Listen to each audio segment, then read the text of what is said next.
안녕하십니까. 클리기 사람의 유지수입니다. 평생을 농부로 살아왔고요. 농촌 현장의 목소리를 정책으로 연결하기 위해서 누구보다 바쁘게 뛰고 있는 분이 있습니다. 오늘 저희가 초대했는데요. 사단법인 한국들력경영체중앙연합회 김대식 회장님과 함께하도록 하겠습니다. 안녕하세요. 예, 네, 안녕하십니까. 반갑습니다. 예. 반갑습니다. 바쁘신데 시간 내주셔서 감사합니다. 예, 감사합니다. 사단법인 한국들력경영체중앙연합회 들력이 들어가 있으니까 이 농촌하고 좀 연결이 된다 그런 연상이 됩니다. 예. 어떤 조직인지 설명을 좀 10여 부탁드릴게요. 년 전에 그 벼의 과잉 생산, 쌀값 하락이 상당히 우려되는 상황에서 예. 논에다가 타작물을 재배해서 쌀 생산량을 좀 줄이고 이런 취지에서 태동된 조직이고요. 전국에 법인 수로 우리는 합니다. 한 600에서 700개의 법인이 태동돼 있고 현재는 그 정도로 하면 인원수는 뭐 한 2, 3만 명 정도. 이 정도의 굉장히 그 젊은 농부들이 같이 하는 조직이라고 생각합니다. 한 2, 3만 명 정도 회원으로 하고 예, 있으니까 예, 큰 예. 법인이라고 할 수 있는데, 그러니까 전북 또 회장님을 하시다가 이제는 중앙회 그 연합회 회장님을 하시는 거잖아요. 그렇죠. 어떤 점이 힘들어요? 그러면 중앙 다녀야 되잖아요. 그렇죠. 뭐 국회면 국회, 예. 뭐 제주도에서 강원도까지 각 현장에 답이 있기 때문에 현장을 직접 몸소 체험하려고 많은 그 젊은 농부들, 나이 드신 은퇴자들, 그리고 현재 농업전선에서 뛰고 계시는 분들까지 같이 거의 뭐 내 시간이 조금 있다면 그쪽으로 많이 갑니다.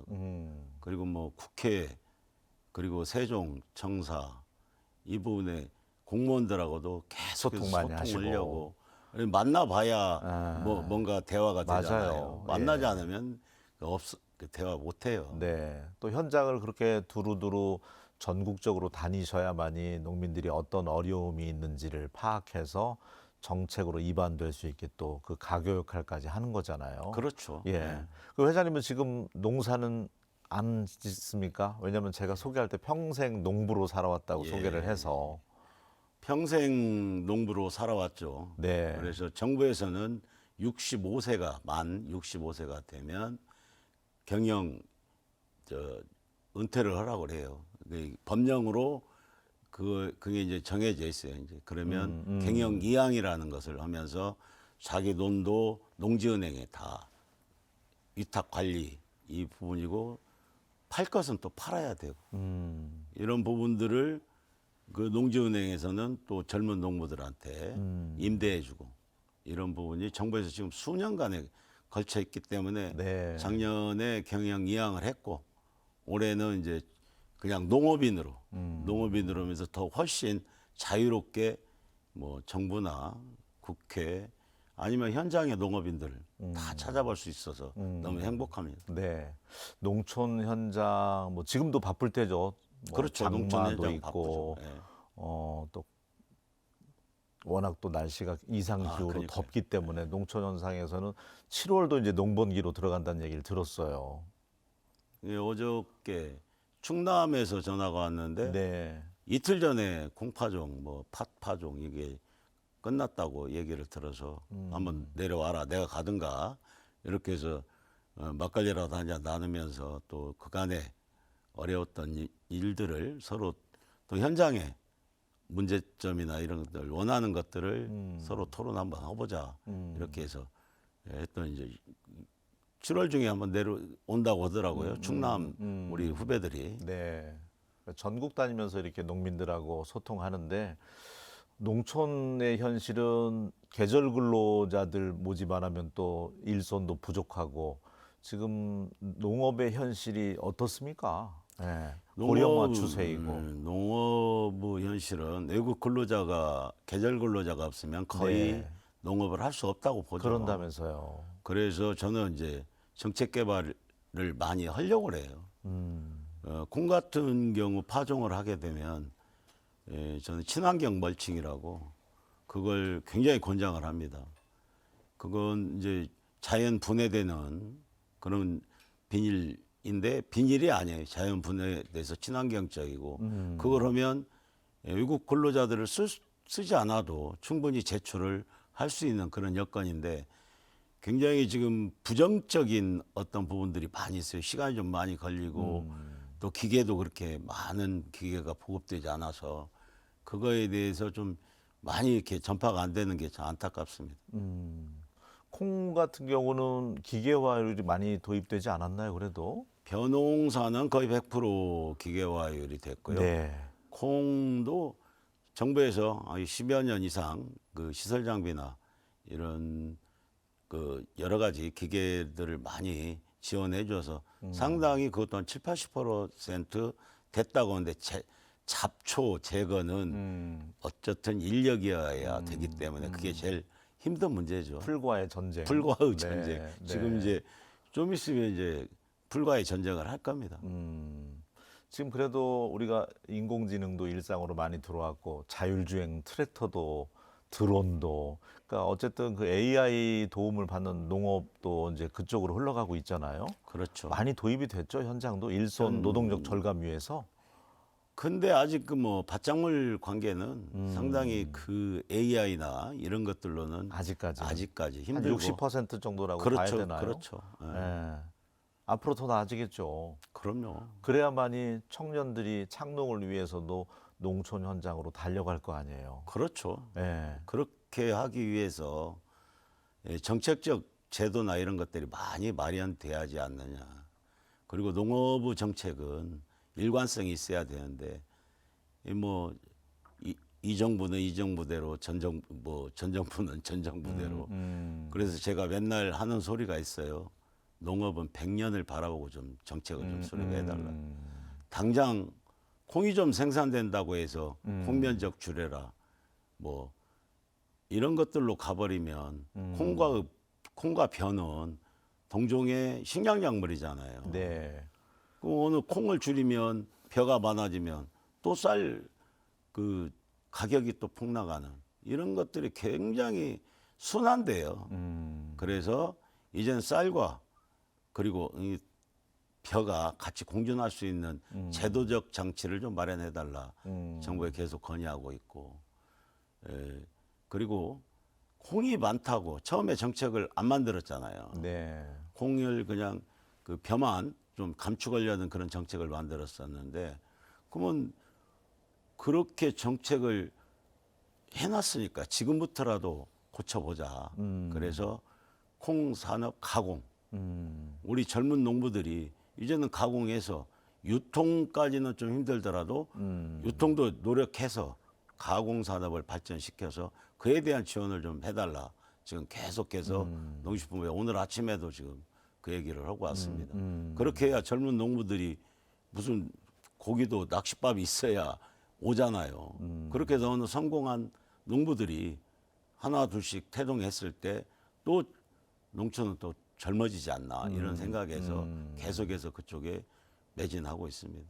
그 쌀농사 지는 분들은 이제 풍년이 되거나 또 흉년이 되거나 항상 걱정을 안고 살아가는데 그래서 이제 대체 작물로 해서 예, 뭐 예. 가루쌀이다, 콩이다, 밀이다. 이쪽으로 이제 유도를 해서 예. 또 합류한 농민들이 많았잖아요. 그렇죠. 그러면서 이제 콩 농사가 또 잘 됐는데 지금 콩 소비가 지금 없어서 또 판로 개척이 어려운 모양이네요. 소비량은 늘어나고 예. 하니까. 그래서 4년 전부터 제가 전북 회장하면서부터 네. 경로당 5일급식을 콩 제품을 좀 넣을 수 있게끔 해달라. 이 얘기를 수도 없이 했는데 이제야 좀 그 농식품부에서도 신경을 쓰는 것 같아요. 그래서 농식품부에서도 가공 산업에 대해서는 굉장히 호의적이고 긍정적입니다. 그래서 저도 그게 정책적 앞으로의 미래의 정책이다 이렇게 해서 거기에 이제 계속해서 목소리를 내주고 있고 제발 농업 예산 안 깎았으면 쓰겠는데 자꾸 비교 논리 속에서 농업 예산을 자꾸 깎으려고 하는 그 정부라는 그게 참 젊은 농부들이 굉장히 불신하는 그런 목소리가 많이 나와요. 콩 같은 경우는 지금 값싼 가격 경쟁력에 있어서 수입산에 많이 의존도가 높아서 그렇습니까? 거의 7, 80% 지금 의존하지요? 예, 콩 예. 지금 자급률이 한 37%. 네. 우리나라 국산 온전히 콩은. 그게 식용은 아니잖아요. 아니 국산 콩은 거의 식용이라고 보죠. 네, 그 나머지 가축용도 있을 거고 뭐 그렇지 않을까요? 예. 우리 국산 콩은 가축용은 그렇게 생산 못하고 콩나물 콩 일부, 그다음에 뭐 검정콩, 그다음에 이제 가공할 수 있는 백태 이 부분이었는데 우리 지금 콩 전체 우리나라 그 자급률이 한 37% 정도, 나머지 70%는 60몇 프로는 외국 수입콩이에요, 전부. 여러분들이 들고 있는 식용유, 네. 그게 어마어마한 숫자입니다. 아, 그렇겠네요. 네. 그리고 수입 콩을 써서 네. 가공을 하는 그분들이 또 많죠. 국산 콩 가격이 조금 비싸다 보니까 가격 경쟁력에서. 가격 때문에 가격 대비로 해요. 네. 그래서 올해도 지금 농식품부에서는 6만 5천 톤을 묵은 콩을 거의 수입콩 대비 가격으로 방출을 했어요. 근데 그러다 보니까 이제 뭐 기획예산처나 이런 데서는 돈이 너무 많이 들어가지 않느냐. 4,600원, 800원에 사가지고 뭐 창고 보관료에다가 이렇게 1,600원씩 풀어버리면 가격이 많이 예산이 소진이 되잖아요. 네. 근데 이제 올해는 그렇게 했는데 내년에는 또 문제다 이런 얘기를 지금 정책 담당자들이 얘기를 해요. 그래서 미래를 보고 하려면 살 수 있는 것은 이제 우리 청년 농들도 가공 쪽에 그리고 유통 쪽에 목숨을 걸어야 되지 않느냐. 때는 이제 기회는 여러 번 주어지는 게 아니에요. 농식품부도 여기에서 손을 떼게 되면 이거 모르쇠로 가버리면 상당히 농업인들은 어렵다는 것만 발만 동동 구르는 그런 저가 나올까봐 굉장히 정책 네. 대안을 가지고 지금 과도기라고 보고 있어요. 그러니까 우리도 마트에 가보면 모든 그 풍족하고 풍요로운 세상을 느낄 수 있지만 사실 식량 안보, 식량 위기를 걱정해야 되잖아요. 쌀만 남아돌 뿐이지 나머지는 전부 다 수입에 의존하기 때문에 예. 이 부분을 좀 정확히 짚어주신다면요. 네. 그러니까 그 콩은 가공 쪽에 좀 비중을 좀 더 주고, 벼는 지금 정부에서 새로 도입하는 수급 조절용 벼가 있어요. 남으면 그 가공용으로 풀어버리고, 그 다음에 식용이 모자라면 식용으로 풀어버리는. 논리는 좋고 정책은 좋습니다만 가격 대비가 현재 조금 저거에서 우리 들녘 중앙연합회 및 모든 간부들이 부처주야 우리 수급 조절 벼 좀 하자. 왜 콩만 해서는 우리도 나도 어렵다. 수매해야 되니까. 이런 부분으로 좀 설득을 해서 상당히 진척도가 좀 있다고 우리 정책 담당자들 아침에도 내가 전화를 받았고 들녘 우리 중앙연합회 너무 감사하다고 이렇게 말씀을 드렸습니다. 네. 그리고 앞으로 농업은 이제 소규모로 소작농으로 해서 따로따로 해서는 안 되고 함께 가는 공동 농업 경영이 돼야 되잖아요. 이걸 실천하고 있는 데가 이곳 예. 같던데요. 그렇죠. 맞죠? 예. 예. 그래서 이 농촌에는 젊은 사람도 있고 나이 든 사람도 있고 진짜 90살 먹은 분도 농사 짓습니다 지금. 네. 그건 그 공동 영농이라는, 예를 들어서 경운기는 경운기대로, 트랙터는 트랙터대로, 콤바인은 콤바인대로 각자 역할이 있잖아요. 네. 근데 귀농귀촌은 청년농들 다 살 수는 없잖아요.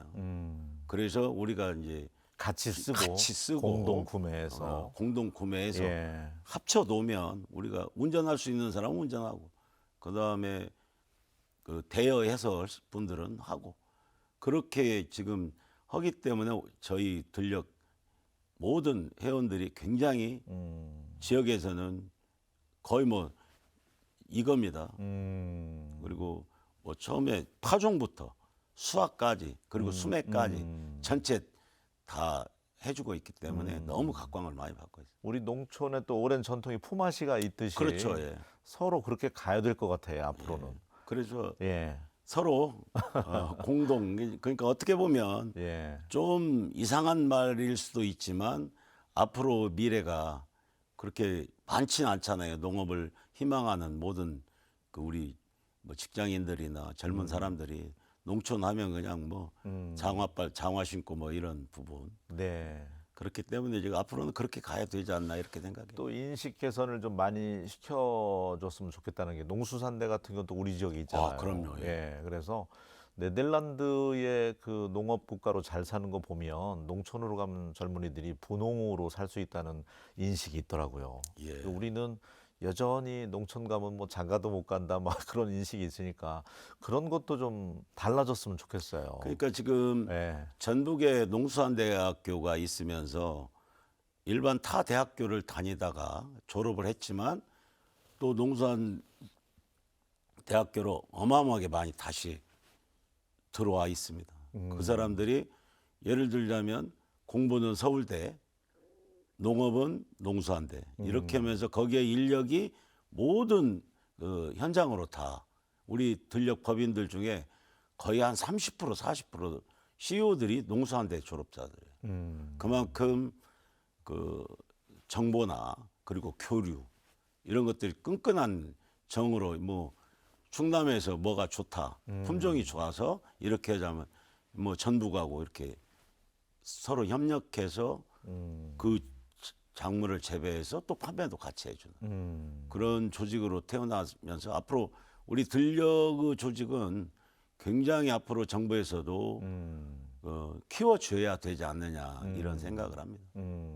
농업에 오랜 세월 뭐 이렇게 3, 40년 이상 종사해 오셨지만 분명히 지금 일자리 찾기 위해서 발만 동동 구르는 청년들 입장에서는 아이디어만 있으면 농촌으로 과감하게 가도 되지 않을까요? 아, 그럼요. 미래가 그래서 분명히 있다고 생각하시죠? 예, 농촌에, 미래는 농업에. 지금 우리 CEO들이 예. 지금은 좀 어려울랑가 몰라도 그 사람들 거예요 여기는. 그래서 우리 법인들 중에서 굉장히 고소득화 돼 있는 사람들이 많아요.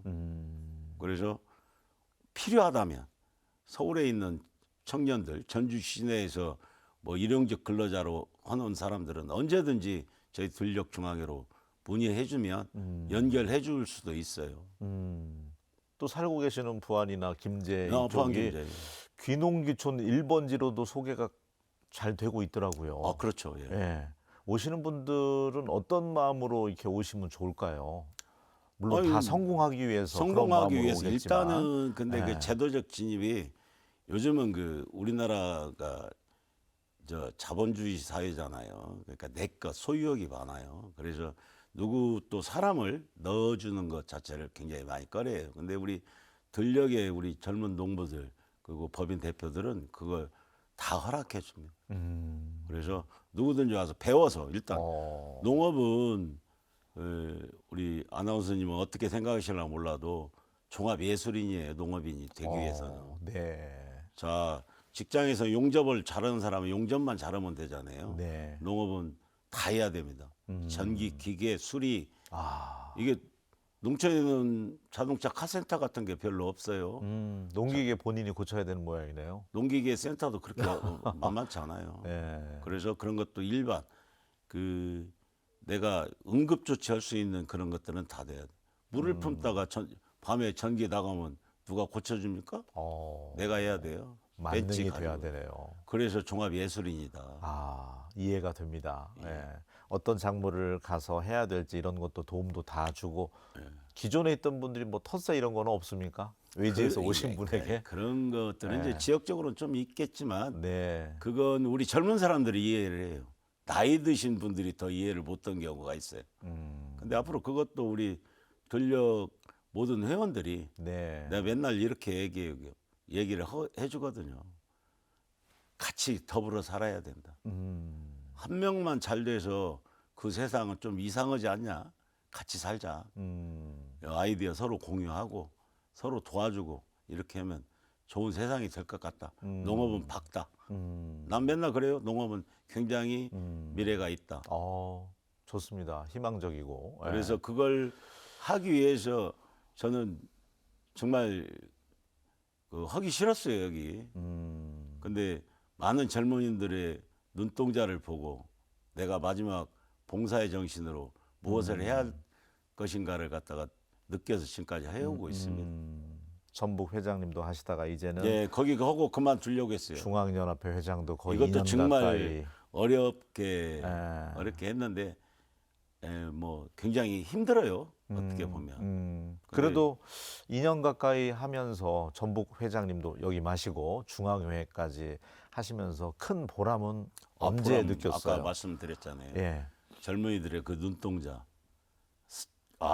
나를 믿고 따라준 그 젊은 CEO들을 보면서 그래, 내가 자식도 중요하지만 너희들을 위해서 뭔가 해줄 수만 있다면 온몸 바쳐서 임기 내에 해주고 나는 지나가는 소낙비이지 장맛비가 아니다. 나는 거쳐가잖아요.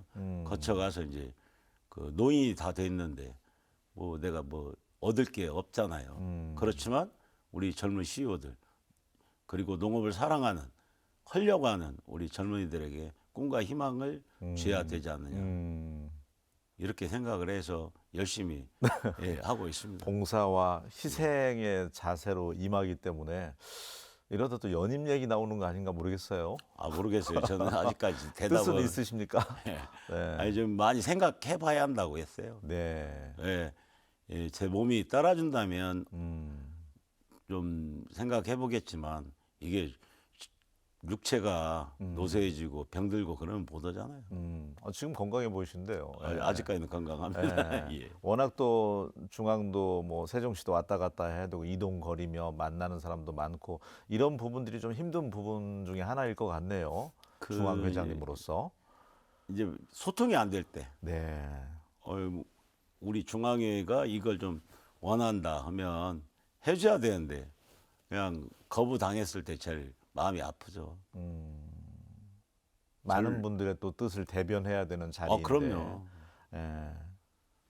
그래서 우리 정부의 저는 본래 아스팔트 농사만 지었어요. 한 15년 이상을. 네. 데모만 하고 다니다가 여기는 내가 화를 내면 우리 또 회원들이 손해를 보잖아요. 그 화도 못 내요.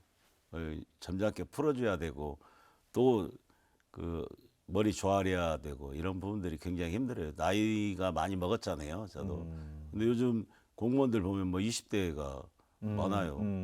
그런 사람들한테 아쉬운 소리 한다는 게. 근데 이제 보람이라고는 그래 내 것이 아니고 우리 젊은 회원들 대변하는 거니까 너무 또 보람을 느껴요. 한 6개월 정도 이제 임기 남으셨나요? 그렇나요? 네, 그랬을 네. 거예요. 네, 2년 임기 가운데. 그러면 그래도 이거는 내가 열심히 발품 팔아서 이뤄낸 성과라고 하는 거 자랑하고 싶은 거 한 가지 있으세요? 많지만 제일 우선적으로. 우리 콩 수매를 하는데 그 수매 목적 자금이 없었어요. 작년까지. 근데 그걸 7월 작년 추경에 1,000억 이상을 세워서 본래 그게 농안기금이기 때문에 그 목적 자금이 없어서 수매를 하게 되면 AT에서 농안기금이 들어오는 대로 지급을 하다 보니까 뭐 15일도 걸리고 한 달도 걸렸는데 5일 안에 전부 작년에 그 1,021억 정도에 대해서는 다 해결해 줍니다. 올해까지도 가능합니다. 3만 톤. 아유. 그래서 그걸 보람으로 삼아요. 네. 많은 또 정치인들이 도와주셨고 농식품 관계자들도 도와줘서 뭔 돈이 이렇게 빨리 나왔냐고들 막 하더라고 작년에. 네. 모르니까요. 네. 근데 그게 성과로 남죠. 큰 걸 해내셨네요. 어쨌든. 네. 그리고 지금도 이제 아까도 말씀드렸지만 뭐 농업인들이 지금 우리들이 요구하는 뭐 작은 부분을 굉장히 지금 기획예산처에서는 부정적으로 보고 있어요. 근데 그걸 관철시키기 위해서 또 마지막까지 피치를 올려야 되지 않을까요? 모든 사람들이 다 도와줘야 돼요. 그리고 지금 전북에 지금 새로 이제 도지사 네. 인수위 이쪽에다가 전북이 우리나라 콩 생산량의 53%예요. 다 거의 뭐 다 생산하다시피 하는 거예요. 네, 대체 작물 쪽으로 많이 선택을 하셨네요. 네. 네. 근데 그러면 전북도에서 뭔가 좀 이루어져라. 음, 뭐냐? 화심순두부나 저쪽 그 순창 대산 같은 경우는 전부 미국 대두를 써요. 그러면 가격 경쟁력 때문에 예, 그러겠죠. 가격 때문에 네. 그렇죠. 그러면 거기에 대한 보전 자체를 좀 해더라. 국산 콩을 쓸 수 있게. 여기에서 53% 나왔으니까. 그러면 그에 대한 차익이 다는 아니더라도 얼마 정도 보전을 해주면 그래도 그 사람들 우리나라 콩 쓰지 않겠냐 이렇게 생각을 해요. 국산 콩에 대한 또 인식도 좋아지고 소비자들이 그럼요. 늘어날 수 있게 예. 오직 콩만 생각하시는 것 같네요. 그래요. 알겠습니다. 농업, 농촌은 우리의 생명줄이잖아요, 국민의. 예, 예. 어쨌든 농업, 농촌이 잘 될 수 있도록 좋은 해안 정책 많이 중간 가교 역할 해주셨으면 좋겠습니다. 오늘 함께해 주셔서 고맙습니다. 예, 네. 감사합니다. 네. 예, 국산 콩 소비 촉진을 위해서도 우리 콩이 들어간 순두부, 콩국수, 우리 소비자들이 좀 많이 찾을 수 있었으면 좋겠습니다. 저는 다음 시간에 다시 인사드리겠습니다. 고맙습니다.